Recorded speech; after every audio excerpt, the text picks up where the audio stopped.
yeah. Feels so good. Feels so good. You hear that song? That song's just reserved for winners. Hi, Internet. I made a game in 48 hours. I survived. I got the sleeves back on. There's sleeves on these shirts. I'm civilized again. I made a game.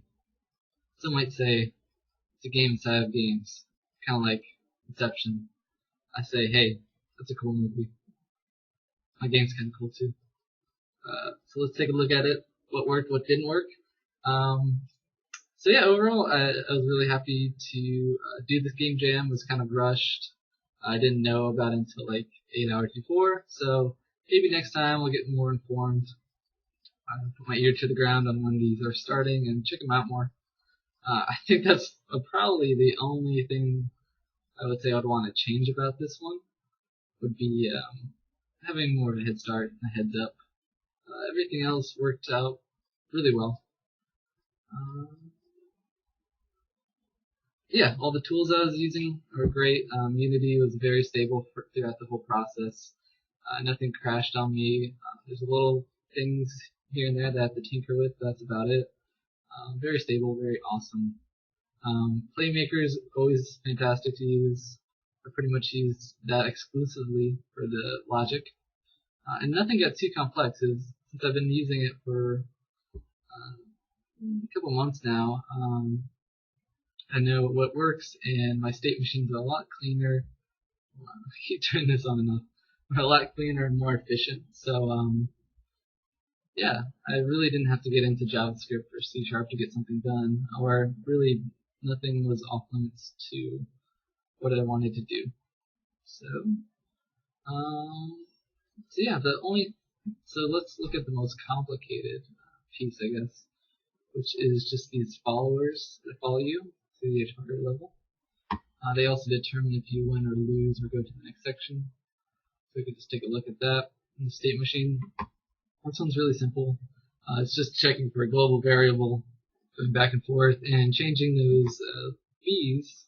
I just call them v's, or whatever your imagination wants them to be in here. So you can go back and forth, change, and then you win the level, and then it kind of flows into that and turns the right objects on. I was actually really well organized. I surprised myself with how I set this up. So everything's named, each are broken down into where they need to go.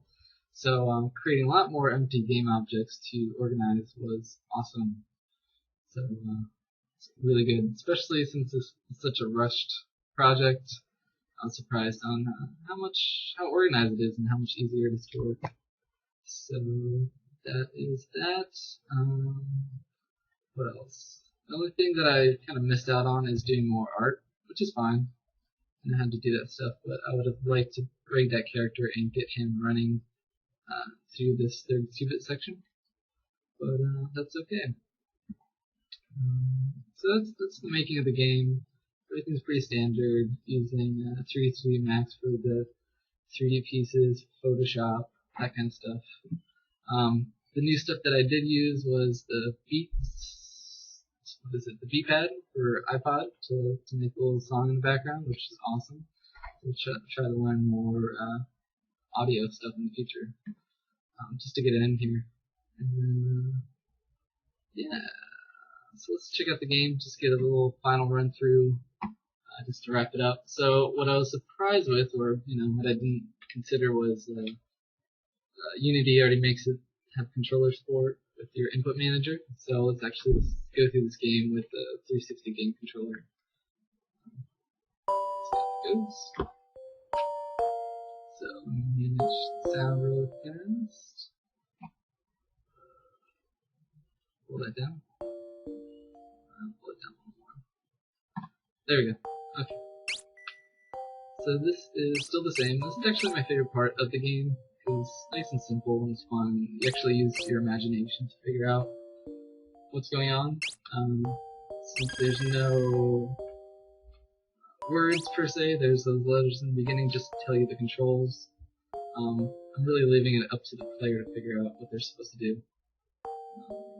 which hopefully, people play it and check it out. If not, they'll only see this section and think, wow, that's really crappy. But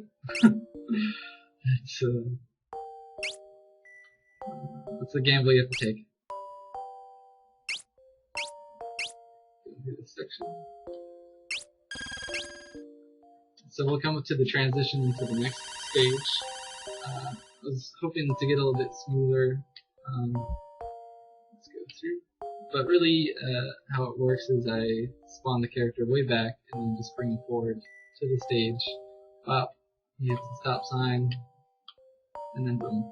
I am doing the 2D platforming section now.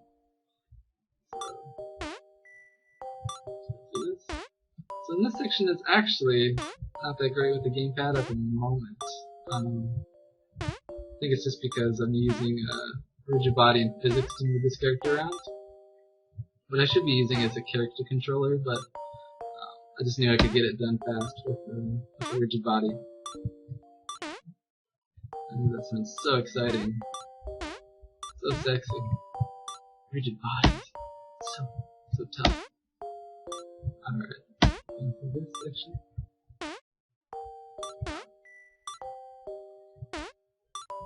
Over here. Oh, falling down. So this level stayed the same for the most part. What I would have liked to have done is, you'll see the new transition here. I like this part. What I would like to do is change this platforming section so it's easy to understand and you're not jumping on these trees and bushes.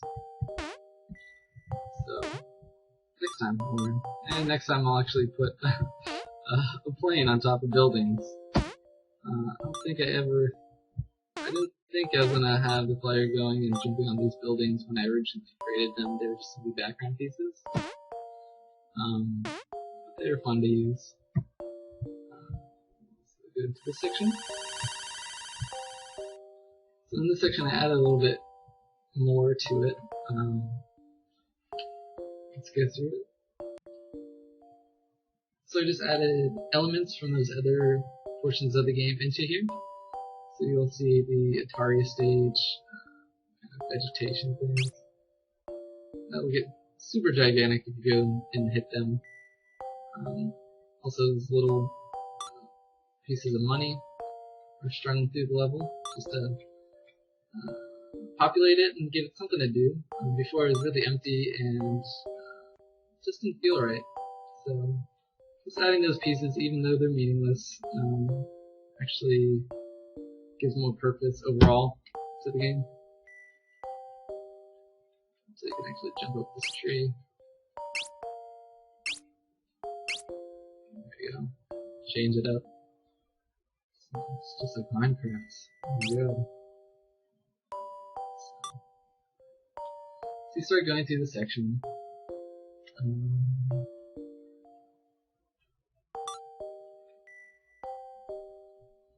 I really like this texture over here, or these collection of textures, and how they came out with this fake pixel art look to it. It's fun. This garbage can. I'm just naming stuff inside this game.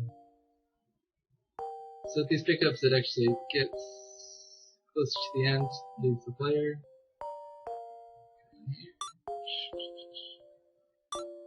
And hopefully they see that pink thing in the distance and think, hey, yeah, something I can go to. And then you're supposed to feel a bit claustrophobic through this section because it's kind of closing in on you. I probably should exaggerate that more into like a section where it looks like you can't do anything. Like it's so skinny that you can't even pass through, but you do. That's about all I would update. And yeah, a big thank you for playing. So hopefully you actually check it out and play around with it. So that is it. For the next game jam, I want to probably this was just kind of a practice round. I wanted to get try different things out. I haven't done a platforming game. I haven't done a couple of the things things inside of this. So next time, not experiment so much on creating 3 different controls to play around with, more honed in, more fun, and with one variable. When you have all these different control setups, it's hard to tune, and then it's hard to actually make the levels and what they'll actually do. So yeah, that's about it. Wrapping it up. Just got a new standing desk, trying it out right now. So I thought I'd, break it in with a little Ludicrous. Ludicrous so standing up. What's up? Midget tank in this chain. Ooh.